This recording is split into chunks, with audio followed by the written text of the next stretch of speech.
नमस्कार विद्यार्थी मित्रांनो, आपण मुंबई उच्च न्यायालय भरती 2026 साठी प्रीवियस इयर क्वेश्चन पेपरचे ॲनालिसिसची सिरीज सुरू केली आहे। यापूर्वी आपण पार्ट 3 अपलोड केला आहे आणि आज चौथा पार्ट आहे। आजच्या पार्टमध्ये आपण 5/5/2025 रोजी झालेल्या मुंबई उच्च न्यायालय भरतीमधील क्वेश्चन पेपरचे ॲनालिसिस पाहणार आहोत आणि एग्जामची शिफ्ट आहे 1 ते 3 PM मधील। पहिला प्रश्न विचारण्यात आला होता, ढालगज भवानी या अलंकारिक शब्दाचा अर्थ ओळखा। याचा अर्थ आहे उपद्व्यापी स्त्री। ऑप्शन क्रमांक 3 आपले हे करेक्ट आन्सर आहे। त्यानंतर दुसरा प्रश्न, वाक्य व वाक्यरचनेचा प्रकार यांची अयोग्य जोडी असलेला पर्याय निवडा। तर पहिलं वाक्य आहे, साऱ्या मुलाच्या बालपणाची काळजी घ्या। आज्ञार्थी वाक्य। आता काळजी घ्या म्हणून अशी आज्ञा केली आहे, त्यामुळे हे वाक्य बरोबर आहे। हे आज्ञार्थी वाक्याचा प्रकार आहे।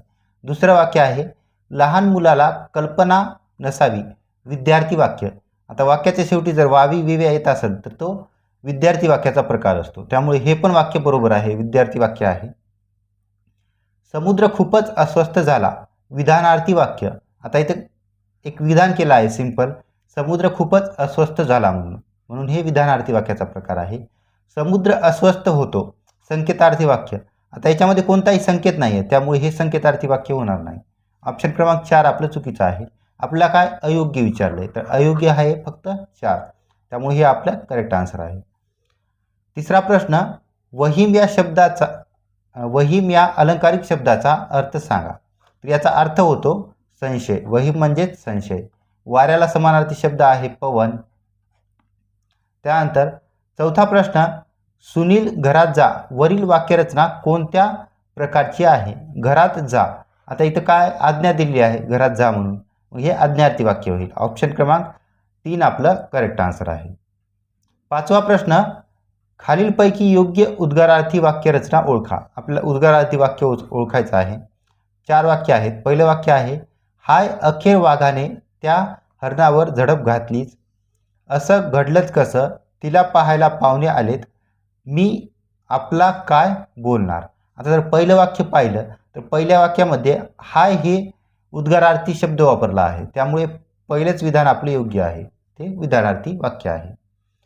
6वा प्रश्न, झोपेमुळे डोळे मिटायला लागणे या शब्दसमूहासाठी योग्य शब्द निवडा। जेव्हा झोपेमुळे डोळे मिटायला लागतात त्याला पेंगणे असे म्हटलं जातं। ऑप्शन क्रमांक 2 आपलं इथं करेक्ट आन्सर होईल। 7वा प्रश्न, राजीव या शब्दाचा अर्थ सांगा। तर राजीवचा अर्थ होतो कमळ। ऑप्शन क्रमांक 1 करेक्ट आहे। राजीवला आणखी नीरज असे पण म्हटलं जातं, नीरज। नृप या शब्दाचा अर्थ होतो राजा। त्यानंतर सेक्शन 2, आता हे सेक्शन वाईज क्वेश्चन विचारलेले आहेत। पहिल्या सेक्शनमध्ये 7 क्वेश्चन आणि ते बाकीचे 3 सेक्शन, त्यामध्ये प्रत्येकी 6 क्वेश्चन विचारले आहेत। असे एकूण टोटल 25 क्वेश्चन विचारण्यात आले आहेत। त्यांची ती 7-8 चित्र रंगवून झाली या वाक्यातील प्रयोग ओळखा। रंगवून झाली इथं क्रिया संपल्यासारखं वाटते, म्हणजे समापन झाले आहे वाक्य, तर हे होईल समापन कर्मणी प्रयोग। ऑप्शन क्रमांक 4 आपलं करेक्ट आन्सर आहे। पानपत्रावळ या शब्दात कोणता समास आहे। आपल्याला समास सांगायचा आहे। पान आणि पत्रावळ यामध्ये समाहार द्वंद्व समास आहे। ऑप्शन क्रमांक 1 इथं करेक्ट आहे।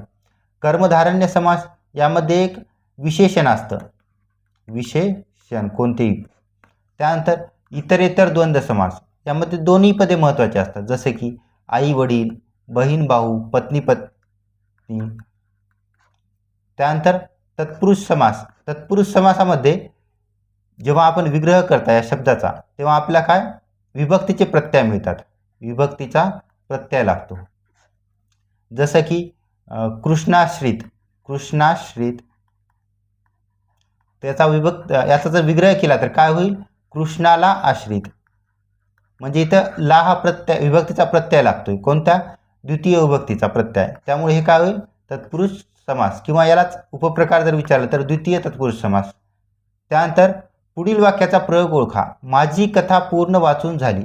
आता इथे पण कथा वाचण्याची क्रिया पूर्ण झाली आहे, म्हणजे समाप्त झाली आहे, म्हणजे हा समापन कर्मणी प्रयोग होईल। ऑप्शन क्रमांक 1 इथं करेक्ट आन्सर आहे।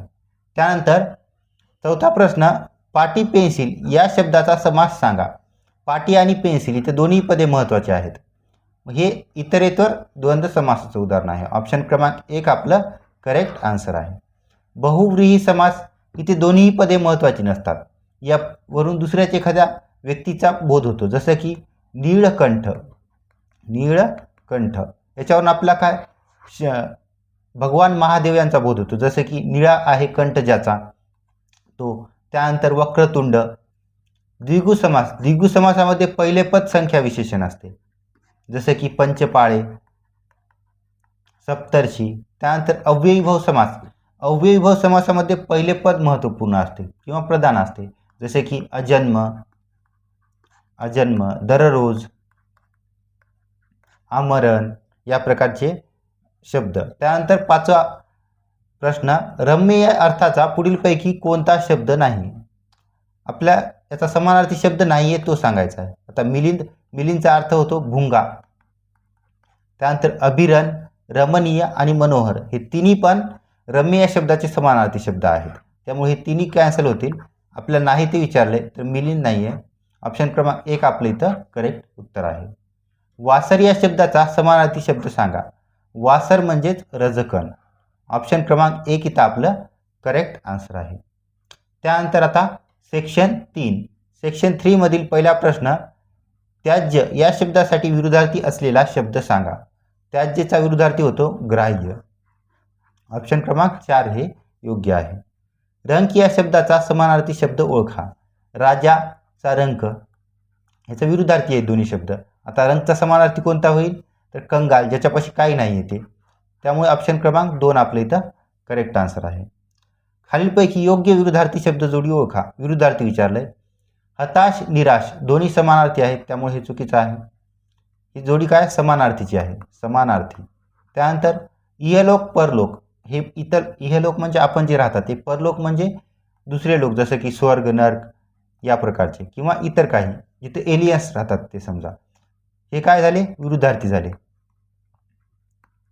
त्यानंतर हुरहुर, रुकरुक हे पण समानार्थी येतील. सहावा, सदवा. सदवाचा विरुद्धार्थी आहे विधवा, म्हणजे हे पण चुकलं आपलं, हे पण चुकीचं आहे. तर ऑप्शन क्रमांक 2 आपलं करेक्ट आन्सर आहे. इहलोक, परलोक हे दोन्ही काय विरुद्धार्थी शब्द आहेत. अधोमुख या शब्दाचा विरुद्धार्थी असणारा शब्द सांगा. अधोमुखचं विरुद्धार्थी होईल ऊर्ध्वमुख. ऑप्शन 4 इथं योग्य आहे. खालील शब्दाचा विरुद्धार्थी शब्द सांगा. ग्राह्य. ग्राह्यचा विरुद्धार्थी होईल अग्राह्य. ऑप्शन क्रमांक 1 इथं योग्य आहे. समानार्थी शब्दाची चुकीची जोडी सांगा. नरेश, ब्रह्मदेव. नाही, नरेश म्हणजे राजा होतो, ब्रह्मदेव नाही होत, त्यामुळे हे चुकीचं आहे. नग, अद्री याचा अर्थ होतो, दोन्ही समानार्थी शब्द आहेत दोन्ही पण, याचा अर्थ होतो पर्वत. त्यानंतर आत्मज, तनुज हे पण समानार्थी आहेत दोन्ही पण, याला मुलगा असे म्हणतात, मुलगा याचा समानार्थी शब्द आहे. विरंची आणि विधी हे दोन्हीही पण ब्रह्मदेवासाठी वापरले जातात. आपल्या चुकीची विचारले तर चुकीची आहे आपली नरेश, ब्रह्मदेव. ऑप्शन क्रमांक 1 हे योग्य उत्तर आहे. आता सेक्शन 4. सेक्शन 4 मध्ये कॉम्प्रिहेन्शनवरती प्रश्न विचारण्यात आलेले आहेत, म्हणजे उतारा दिला आहे. उतारा वाचून त्यावरती आपल्याला क्वेश्चन सॉल्व करायचे आहेत. आता तुम्ही व्हिडिओला स्टॉप करून उतारा वाचून घेऊ शकता. नंतर त्याची जे काही आन्सर असतील तुमचे ते तुम्ही कमेंट बॉक्समध्ये टाका.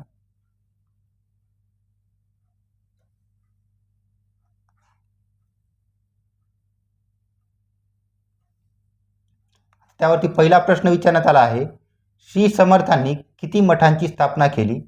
त्यानंतर श्री समर्थांनी कोणत्या प्रकारचे राजकारण केले? प्रत्येक मठावर महंत कोणत्या कामासाठी नेमण्यात आले? त्यानंतर खाली दिलेल्या अर्थासाठी योग्य म्हण निवडा. एखाद्या चांगल्या गोष्टीत भलत्याच माणसाने विघ्न उत्पन्न करणे. 5वा आहे, खालील पर्यायातून वाक्यप्रचाराची अचूक जोडी ओळखा.